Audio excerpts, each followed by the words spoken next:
I was just reading my Facebook feed, and there was this news story, and they were saying how just like 2020, how it was disappointing. And I want to point out that 2020 was probably one of the better years of my life for multiple reasons. First of all, it forced me to reevaluate many lifestyle habits and relationships, among other things. I got to correct my eating disorder, and to a lesser extent, I got to sleep a whole lot better. I'm a little bit disappointed that I still have trouble sleeping when I have to sleep on a 24-hour cycle. I sleep very well when it's on my own timetable, actually. That's something that I have to work on. It really came in handy when I had a number of conferences that were held remotely in other parts of the world. I could quickly jump into their schedule because my schedule is changing all the time anyway. An ideal job for me, if I knew how to do it, would be to be a pilot and travel like 2 hours west every day, right? That would be an ideal job for me in terms of sleep schedule. Or an astronaut on Mars where the day is 24:39, right? That would be those two would be very ideal jobs for me in terms of sleep quality, right? Not that I know how to do either of them, but in terms of being able to sleep correctly, those would be ideal. But the next best thing is a lockdown of some sort where I get to sleep on my own timetable, right? Okay, and what else did I do? I broke up with my girlfriend. I had the best time of my life. I am just solo sexual by heart, and any kind of relationship with somebody else is always a compromise, right? And so I went out and took many long distance walks. I'm out here in Wallace, Idaho. I love the Rocky Mountains because a lot of people identify with me here. Back in Seattle, I talked about this in other videos.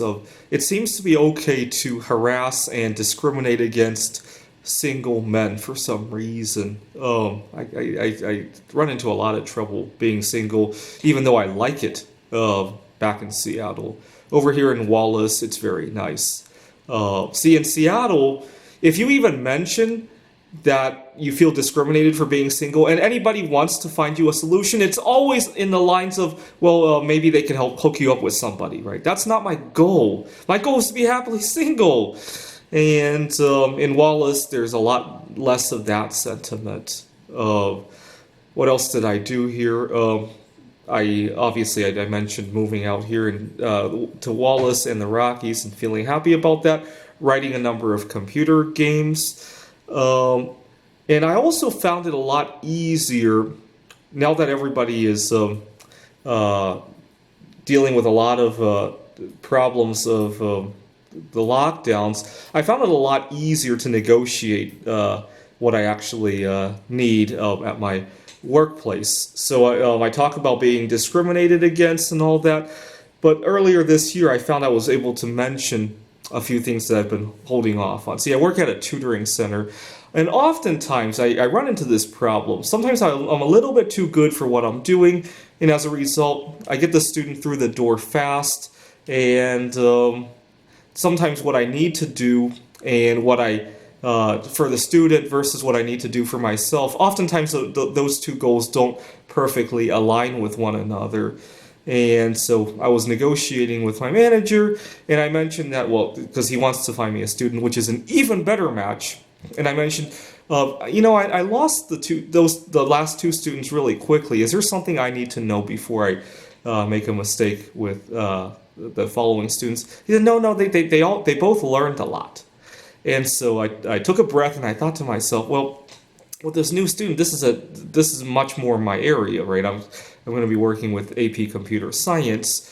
Is there something we can do about this? Because obviously, I didn't get nearly as many hours as can we get the students to commit to something? And my manager mentions that this is a difficult time, and I don't think that would be very logical. And I said, well, that's right. That's why I asked you about that. But what about the rate? Because this is obviously my area. You can mention to these parents that I have done this. And he said, oh, of course. And so I opened up a lot more. In the past, when things were going, and I was worried about rocking the boat. See, this year I'm not so worried about rocking the boat because the boat's already been rocked. and that's been a big plus for me. Anyways, 2020 hasn't been all that bad. And besides, it's not even 2020 that sucked. It's the fact that millions of people died, and the fact that we had to take all these precautions. Even the precautions didn't suck. We should have taken them long ago. Yeah, the only thing that sucked is that millions of people died. Stop saying 2020 sucked. Anyways, thanks for watching.